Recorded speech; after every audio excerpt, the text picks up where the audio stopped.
To you live from Thornbury Creek at Oneida, this is Locker Room with Burke Griffin and George Kuntz. Tonight's program is sponsored by the Oneida Nation. And now your host, Local 5 Sports Director, Burke Griffin. Good evening and welcome to another edition of Locker Room, where we are at Thornbury Creek Golf Course at Oneida. Well, the Packers are 7-1 at the midway point of the season after beating the Chiefs on Sunday Night Football, and now it's another road trip, this one to the West Coast, where they will face the Chargers. We'll talk more about that with Packers running back Jamaal Williams, but first, let's hear it for the co-host of the show, former Super Bowl champ and middle linebacker with the Pack, George Kuntz. What's up, big fella? All right. The Packers have only had this solid of a start to the season twice since the Lombardi era, 2011 when they went 13-0 and then lost in Kansas City. And oh, by the way, when you were on the team in '96 when they won the Super Bowl, 8-1. Well, we can take that. That was a great time in our history. But one thing about the Packers right now, I really have a good feeling. We have some outstanding players, and that locker room is solid, Bert. Well, already more wins than last season. They've matched 2 years ago. Right. 7-1. You go 500, 11-5. You're 99% in. Well, I like the sample size, 8 games so far. I like the trends. I like the quarterback. I like the running back. We're going to have a chance to talk to one coming up. But the defense is playing extremely well.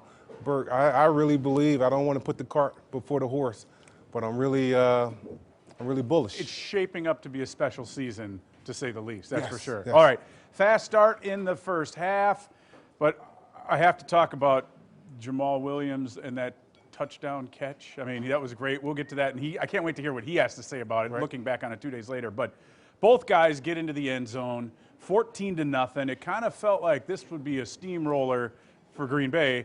Kansas City, once again, proving, though, that it doesn't matter who you have at quarterback if you've got weapons around them. Right. They have a lot of speed. They have a lot of players. One thing about the Packers, we jumped out 14-0. They fought back. They came back. But we held them off and got the win. 4 touchdowns by those guys combined. They were doing the worm before. I mean, they had one of them called back because of a penalty, and then the other one was stepping down the sidelines, and you thought, man, this is going to be a career day for both of them. And when all was said and done, it definitely was for Aaron Jones. But after Kansas City took the lead, 17-14, a turnover changes things, and then all of a sudden Green Bay gets the ball rolling again, and they're kind of just, it's a track meet back and forth. Well, one thing about our quarterback, he had an unbelievable week last week against the Raiders. He had a perfect game, and I think he had a quarterback rating of a 129 this past week. We're clicking. We just have to keep it going, Bert. And we've said that. It was going to take a little time, but eventually Matt LaFleur's offense, you see these little nuances with it, and it's refreshing.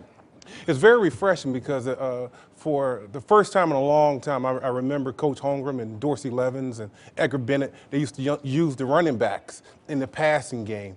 And now you're starting to see that now. Coach McCartney didn't so much use the running backs, but we're starting to see that different dimension, and I love it.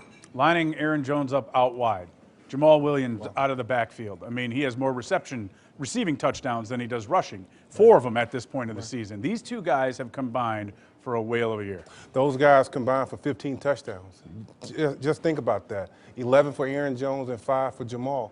That's a tough job to be able to cover a running back out of the backfield. And I haven't seen a linebacker yet that can do that. Oh, especially with Aaron Jones. You match him up with a linebacker, he's gone. He's gone. Touchdown. Impressive drive to finish the game. Not only did Zadarius Smith end up with a couple of sacks in this one, getting to the quarterback, but 5 minutes chewed up off the clock. And you talk about gutsy, throwing it on 3rd and 5 with 2-minute warning to put it away. And he said, go win the game. And that's what Aaron did. Aaron and Aaron. Aaron and Aaron.